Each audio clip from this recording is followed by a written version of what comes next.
Picture this. March 28, 1953. The frozen hills of Korea. A small chestnut mare, barely 14 hands high, climbs through a battlefield with ammunition strapped to her back. Artillery shells scream overhead. Enemy fire rips through the air at a rate of 500 rounds per minute. Any sane creature would bolt, would flee, would save itself. But Sergeant Reckless doesn't run. She climbs higher, alone, for the 5th time that hour. By the end of that single day, she will make 51 trips through enemy fire. She will carry 386 rounds of ammunition, over 9,000 pounds, covering more than 35 miles. She will walk through rice paddies and up steep mountain trails inclined at 45 degrees. She will be wounded twice. She will save countless lives. And 95% of the time, she'll do it completely alone without a handler. This is the story of a $250 racehorse who became a 2-time Purple Heart recipient. A refugee from the racetrack who helped hold the line at one of the bloodiest battles of the Korean War. A 4-legged Marine who drank Coca-Cola with enlisted men, ate $30 worth of poker chips, and slept in warm tents with the infantry. This is the story of the only horse in United States Marine Corps history to hold official rank. This is the story of Staff Sergeant Reckless. To understand Reckless, we must first understand Korea in 1952. A peninsula torn in half, a people divided by ideology and war. The Korean War, often called the Forgotten War, was anything but forgotten to those who fought it. By the fall of 1952, the conflict had devolved into brutal trench warfare reminiscent of World War I. United Nations forces, primarily American, held the South. Communist forces from North Korea and China held the North. And between them stretched a no-man's land of frozen hills, endless mud, and sudden death. Into this hell, a young Korean stableboy led a small chestnut mare. His name wasn't really Kim Hook-moon, that was a pseudonym used to protect his identity. But that's what history would call him. And the horse? She was called Achim-hae, which translates to Flame of the Morning, or Morning Sun in Korean. She was born around 1948, making her approximately 3 or 4 years old. She was of Mongolian horse breeding, the hardy, compact horses descended from the mounts of Genghis Khan, though she had some thoroughbred features, particularly in the shape of her head. Her dam was reportedly a racehorse, and some said her bloodline traced back through Korean racing stock. She stood just 14 hands, 56 inches at the withers. She weighed about 900 pounds. She was chestnut-colored with a white blaze on her face and 3 white stockings. And she was fast. Moon had trained her to race. At the Seoul racetrack, even as war raged around them, Koreans still held races. Desperate attempts at normalcy in an abnormal world. Achim-hae had shown promise. She was Moon's pride and joy, his hope for a better future in a country torn apart. But something happened that changed everything. Moon's sister stepped on a landmine. She survived, but she lost her leg. In 1952 Korea, a prosthetic leg was a luxury that cost money. More money than a stableboy could ever hope to earn. The prosthetic cost $250, an astronomical sum in war-torn Korea. And so, with a breaking heart, Moon made his way to the American Marines station near Seoul in October 1952. He had heard that they needed horses for their recoilless rifle platoon. Horses that could carry heavy ammunition through terrain where jeeps couldn't go. He had no idea he was about to change military history. The man who would purchase Achim-hae was Lieutenant Eric Peterson, son of the famous arms designer John D. Peterson. Eric commanded the recoilless rifle platoon, anti-tank company, 5th Marine Regiment, 1st Marine Division. Peterson had received permission from Colonel Eustace P. Smoke to purchase a horse for his platoon. The recoilless rifle was a devastating weapon, a 75mm portable artillery piece that could be carried by a team of Marines. But there was a problem. Each shell weighed 24 pounds. In the mountainous terrain of Korea, getting ammunition to forward positions was exhausting, dangerous work that was literally killing Marines. Peterson knew horses. He understood what so many had forgotten in the age of mechanized warfare. That sometimes, 4 legs are better than 4 wheels. On October 26, 1952, the day after receiving permission, Peterson drove a jeep with a trailer to the Seoul racetrack. accompanied by Sergeant Willard Berry and Corporal Philip Carter. When Moon walked Achimhai out for inspection, Peterson saw exactly what he needed. The transaction was quick. Peterson paid Moon $250, his own money, scraped together with fellow officers. Moon walked away with enough to buy his sister's prosthetic leg. But as the small mare was led away to the trailer, Moon cried. He had just sold his best friend to save his sister. The Marines renamed her immediately. Reckless, a contraction of recoilless rifle and a nod to the daredevil attitude of those who fired the weapon. It was a name that would prove prophetic. From the moment Reckless arrived at the Marine camp, she was different. Her primary trainer was Gunnery Sergeant Joseph Latham, a man who would become closer to her than anyone. Her primary caretaker was Private First Class Monroe Coleman. Also deeply involved in her care were Lieutenant Bill Riley and Sergeant Elmer Lively.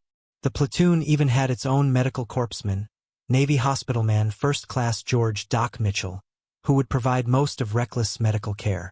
Peterson had his wife ship a proper pack saddle from California so Reckless could carry the ammunition shells effectively. The Marines began what they jokingly called her hoof training and hoof camp. But Reckless didn't need much training. She was intelligent, frighteningly so. Latham taught her battlefield survival skills. How not to become entangled in barbed wire, how to navigate through trenches, how to lie down when under fire. Most critically, she learned to run for a bunker when she heard the cry, "Incoming!" She learned by watching the Marines. When artillery fire came in, she saw them duck and take cover. So she learned to duck and take cover. It wasn't training, it was observation, intelligence, adaptation. But what endeared her most to the Marines wasn't her combat skills. It was her personality. Reckless was allowed to roam freely through camp. She would enter tents at will, sometimes sleeping inside with the troops. On cold nights, she would lie down next to Latham's warm tent stove. The Marines didn't see her as an animal. They saw her as one of them, and she had expensive tastes. Reckless would eat nearly anything: scrambled eggs, bacon, buttered toast, chocolate bars, hard candy, shredded wheat, peanut butter sandwiches, mashed potatoes. The Marines would share their rations with her, and she quickly learned that if she nuzzled them gently, they'd feed her treats. But her favorite? Coca-Cola. Doc Mitchell had to establish a rule: no more than 2 bottles of Coke a day. The Marines mostly followed this rule. Mostly. She also drank beer. The Marines learned to monitor this carefully after she once got noticeably drunk and wandered into the officers' quarters looking for more. Food could not be left unattended around Reckless. She once ate her own horse blanket. On another memorable occasion, she ate $30 worth of Gunnery Sergeant Latham's winning poker chips during a card game. The Marines didn't get angry. They laughed and fed her more treats. Because she wasn't just their pack horse. She was their morale, their good luck charm, their sister. Reckless' baptism under fire came at a place called Headley's Crotch, near the villages of Chongdan and Quakshan. She was loaded with 6 recoilless rifle shells, 144 pounds on her small frame. When the first shell was fired, she went straight up. All 4 feet left the ground. She landed shaking. Coleman, her handler, calmed her down. The second time the gun fired, she merely snorted. By the end of that mission, she was trying to eat a discarded helmet liner. Think about that. A horse that, within hours of hearing combat for the first time, was calm enough to be curious about eating military equipment. The Marines began using her for ammunition runs, and something remarkable happened. Reckless only needed to be led through a route a couple of times before she memorized it. After that, she would make the trips on her own. Alone, without a handler. She understood, somehow, that when she was loaded with ammunition, she needed to go up to the gun emplacements. When she was empty, she needed to return to the ammunition supply point for another load. The route, the mission, the purpose, she grasped it all. There was a standing order: do not ride Reckless. She was a pack horse, not a riding horse. But in early December 1952, someone violated that order and took her on a joyride that included a sprint through a minefield. She wasn't injured, but the Marines who found out were furious. Not just because the order was violated, but because someone had risked her life for a thrill. They loved her that much. As winter turned to spring in 1953, Reckless had become an integral part of the platoon. She carried ammunition, of course, but she also packed other supplies and was particularly useful for stringing telephone wire. Carrying reels of wire that played out as she walked, she could string as much wire as 12 men on foot. In early 1953, the 5th Marines moved from Camp Casey to Incheon for planned amphibious operations. Reckless boarded a transport ship, becoming the first horse in Marine Corps history known to have participated in an amphibious landing. The commanding officer of the transport initially refused to let her board. His ship had won awards for being the cleanest vessel for 2 consecutive years, and he wasn't about to let a horse ruin his record. The Marines produced the loading plan, officially approved and specifically listing Reckless and her equipment. He had no choice. Once underway, Reckless got seasick and made a mess on the pristine decks. The CO was furious, but once she got her sea legs, she was fine for the rest of the voyage.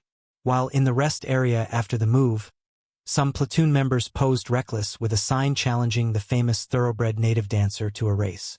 They called it the Paddy Derby, to be held at Ups and Downs.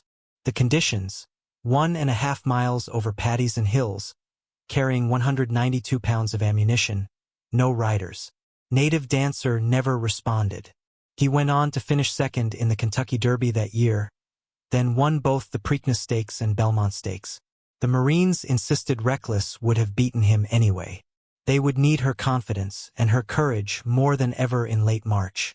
By March 1953, the Korean War had reached a bloody stalemate. Peace talks were underway at Panmunjom, but both sides knew that the final territorial lines would be determined by who held what ground when the armistice was signed. This created a terrible incentive: massive offensives to seize as much territory as possible before the war ended. The Chinese Communist forces planned a major assault against a complex of outposts held by the 5th Marines: Reno, Vegas, and Carson. These hills formed a triangle of fortified positions protecting the main Marine defensive line. If they fell, the entire sector could collapse. The Chinese attack began on March 26, 1953. The artillery barrage was unlike anything the Marines had experienced. Thousands of shells raining down on the Vegas complex. Trenches collapsed. Bunkers caved in. Marines died in scores. Then came the infantry assault. Wave after wave of Chinese soldiers, attacking with fanatical determination, willing to die by the hundreds to take the hill.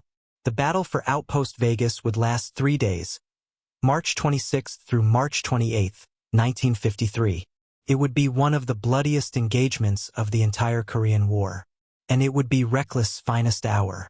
March 28, 1953. Day 3 of the battle. The situation was desperate. The Chinese held parts of the outpost. Marines clung to their remaining positions, surrounded by dead and wounded, running dangerously low on ammunition. The recoilless rifles were critical. They were stopping Chinese infantry charges cold. But getting ammunition to the guns was nearly impossible.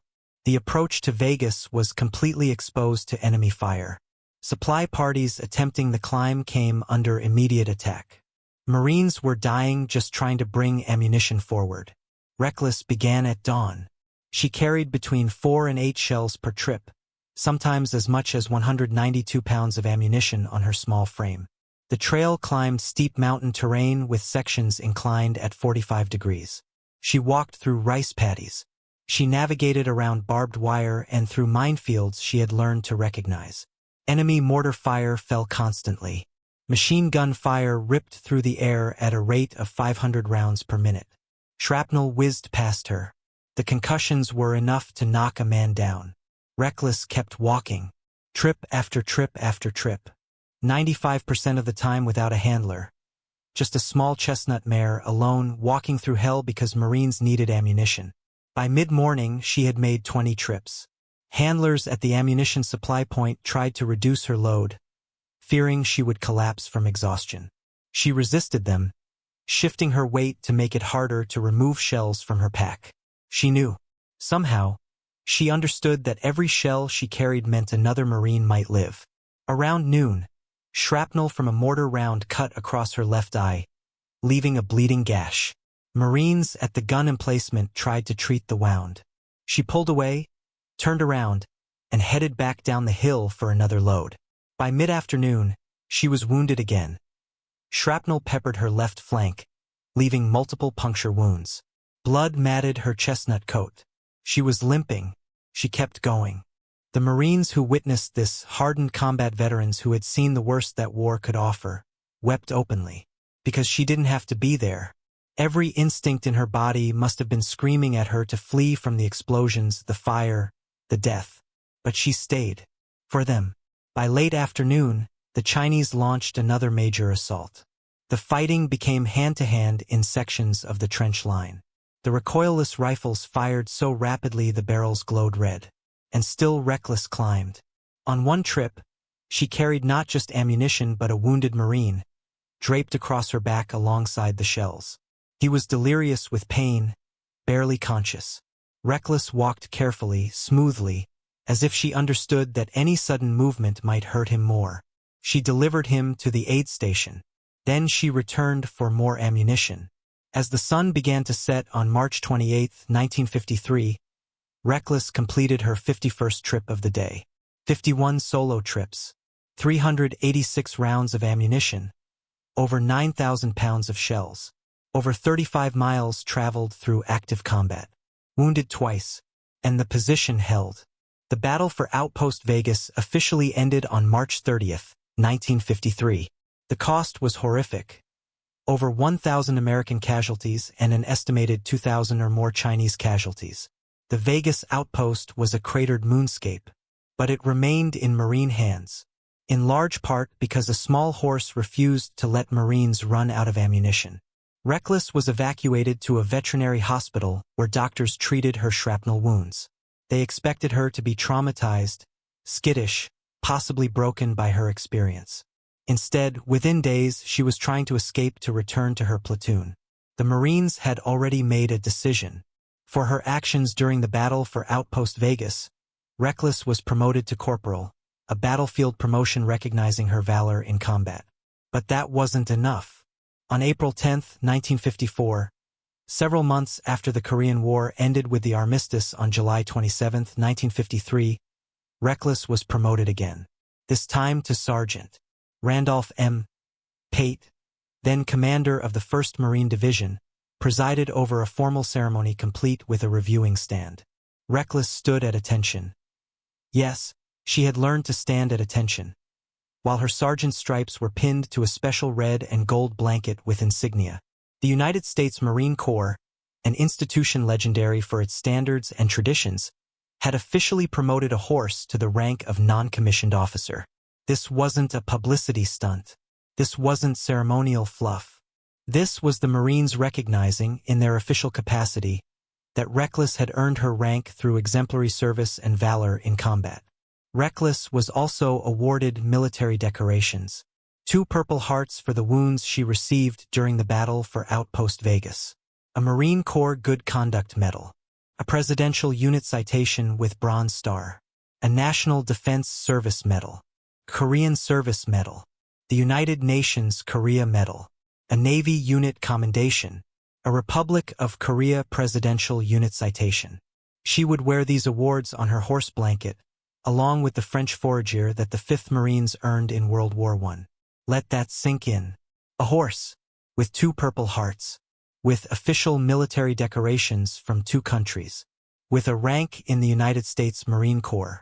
Only one horse in American military history can claim such honors, and that horse is Sergeant Reckless. But the Marines weren't finished. They began a campaign to bring Reckless to the United States. This was no small feat. Military regulations didn't provide for transporting horses home. Shipping was expensive. Bureaucracy was formidable. But the Marines didn't care. They called in favors. They wrote letters. They used every connection they had. Because Reckless wasn't just a horse. She was a Marine. And Marines don't leave Marines behind. The campaign caught media attention. On April 17, 1954, the Saturday Evening Post published an article about Reckless that captivated the American public. Lieutenant Colonel Andrew Geer, commander of the 2nd Battalion, who had kept detailed notes about Reckless during the war, wrote the article. Stan Koppel, an executive at Pacific Transport Lines, read the article and offered Reckless free passage on one of his company's ships from Yokohama to San Francisco. Before leaving Korea, Reckless was honored with a ceremony during halftime of a football game between the Marine Corps and Army teams. She then flew to Japan aboard a 1st Marine Aircraft Wing transport plane and boarded the SS Pacific Transport on October 22, 1954. The ship was due in San Francisco on November 5. A typhoon delayed the arrival until November 9, and the storm knocked Reckless out of her stall onto the deck. She got sick again but recovered. Even arriving in America presented challenges. The U.S. Customs Bureau wasn't a problem, but the Department of Agriculture insisted on medical checks and lab tests before she could disembark, tests for glanders and durine. Many Marines who knew Reckless were incensed when they learned durine was an equine sexually transmitted disease. They considered it an affront to her honor. Officials in Washington, D.C. finally agreed to let her off the ship after her blood was drawn, with the understanding that if she tested positive, she would be destroyed or sent back to Japan. The night before arriving, Reckless ate her blanket again. The Marines made her a new one with ribbons and insignia just in time.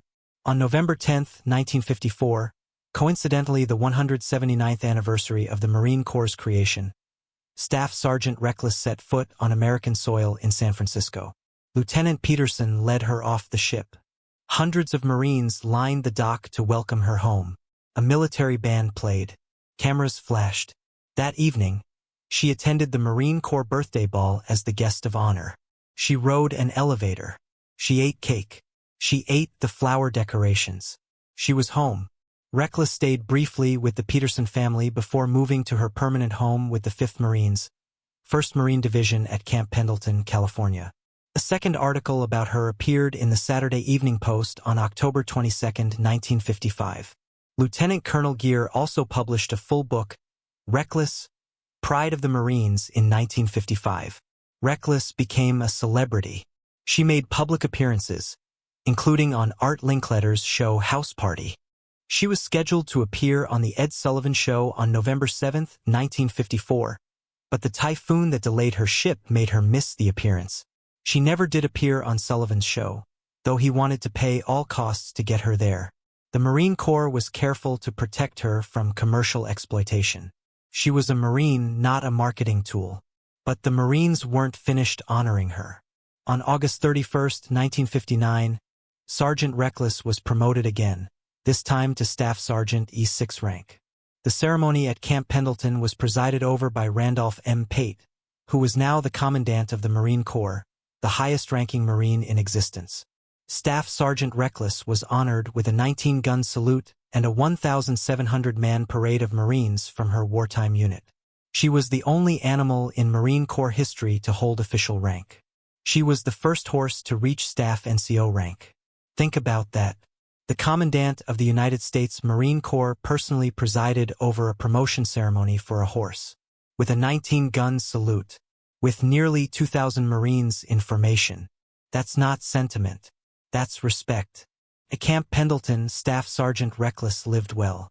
She had her own stall, her own paddock, and unlimited access to her favorite foods, which still included Coca-Cola, plus the occasional pizza. She gave birth to 4 foals. Fearless, a colt born in 1957. Dauntless, a colt born in 1959. Chesty, a colt born in 1964, named after Lieutenant General Chesty Puller, the most decorated Marine in U.S. history, and one of the few people ever allowed to ride Reckless. And an unnamed filly born around 1965 to 1966, who sadly died 1 month after birth. Her offspring were purchased by buyers who wanted a piece of military history. The money went to the Marine Corps Reserve. Even in retirement, she was still serving. Marines who had served with her in Korea would visit whenever they could. Grown men, hardened veterans, would stand at her paddock and talk to her quietly, telling her things they couldn't tell anyone else. She would listen, ears forward, as if she understood. Lieutenant General Pate once said of her, "I was surprised at her beauty and intelligence, and believe it or not, her esprit de corps. Like any other Marine, she was enjoying a bottle of beer with her comrades. She was constantly the center of attraction and was fully aware of her importance. If she failed to receive the attention she felt her due, she would deliberately walk into a group of Marines and, in effect, enter the conversation. It was obvious the Marines loved her. Reckless retired from active service with full military honors on November 10, 1960. She was provided free quarters and feed in lieu of retirement pay, according to official Marine Corps documents. Staff Sergeant Reckless developed arthritis in her back as she aged. On May 13, 1968, at the age of 19 or 20, she fell into a barbed wire fence and was injured. She died under sedation while her wounds were being treated. She was buried at Camp Pendleton with full military honors. Marines in dress blues served as pallbearers. A firing party gave her a 3-volley salute. A bugler played taps. Her obituary appeared in newspapers across America. The Marine Corps issued an official statement mourning her loss. Letters of condolence poured in from veterans, their families, and Americans who had never met her, but felt they had lost something precious.